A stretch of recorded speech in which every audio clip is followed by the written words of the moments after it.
சாய் பக்தர்களுக்கு என் அன்பு வணக்கங்கள். ஓம் சாய்ராம். என் அன்பு குழந்தையே, உன் கண்ணில் கலந்த கனவுகள் எல்லாம் நிஜமாக போகிறது. எனக்கு தெரியும், நீ சந்தோஷமாக இல்லை. உன் மனம் வேதனைகளால் தவித்துக் கொண்டிருக்கிறது. அமைதி துளியும் இல்லை. இதற்கெல்லாம் காரணம் என்னவென்று தெரியுமா? உன் மனம் அமைதி இல்லாமல் தவித்து கொண்டு இருப்பதற்கு ஒரே ஒரு காரணம்தான். அது நீ அதிகமாக யோசிப்பது மட்டும்தான். எந்த ஒரு வித்தியாசத்தையும் அதிகமாக யோசிக்க தேவையில்லை.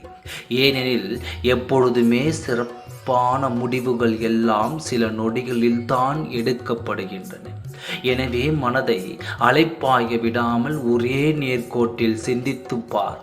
எப்பொழுதுமே பிரச்சனைக்கு தீர்வு காண்கின்றேன் என்ற பெயரில் நீ செய்த தவறு என்ன தெரியுமா? நடந்து முடிந்த பிரச்சனைகளை பற்றியே நினைத்து கொண்டு இருப்பதுதான். நீ பிரச்சனைகளையே பற்றியே சிந்தித்து கொண்டு இருந்தால் இன்னும் பிரச்சனைகள் அதிகமாகத்தான் தோன்றும். ஆனால் நீ அதையெல்லாம் ஒதுக்கி வைத்துவிட்டு தீர்வுகளை பற்றி சிந்திக்க ஆரம்பித்தால் உன் பிரச்சனைகளை தீர்ப்பதற்கான வாய்ப்புகள் நிறையவே உன் கண் எதிரே தோன்றும். நடந்து முடிந்ததை பற்றி யோசிப்பதால் இனி எந்த பயனும் இல்லை. இனி நடக்கப் போவதை பற்றி யோசித்துப்பார். எதிர்காலத்தை நினைத்து எப்பொழுதும் பயம் கொள்ளாதே. அதற்குண்டான தீர்வும் அதற்குண்டான வழியும் எதிர்காலத்தில் தான் உள்ளது. ஒன்றை நீ நன்றாக புரிந்து கொள்ள வேண்டும். எதிர்காலம் பல யதார்த்தங்களை கொடுக்கக்கூடியது. ஆனால் நிகழ்காலம் பல யதார்த்தங்களை எதிர்கொள்ளக்கூடியது.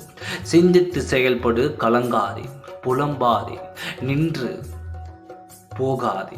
நீ சமாளித்து வெல்வாய் என்று தெரிந்தே உனக்கு நான் சில சவால்களை தருகிறேன். உன்னை தனியாக தவிக்க உன் சாயப்பா நான் விட்டுவிடுவேனா?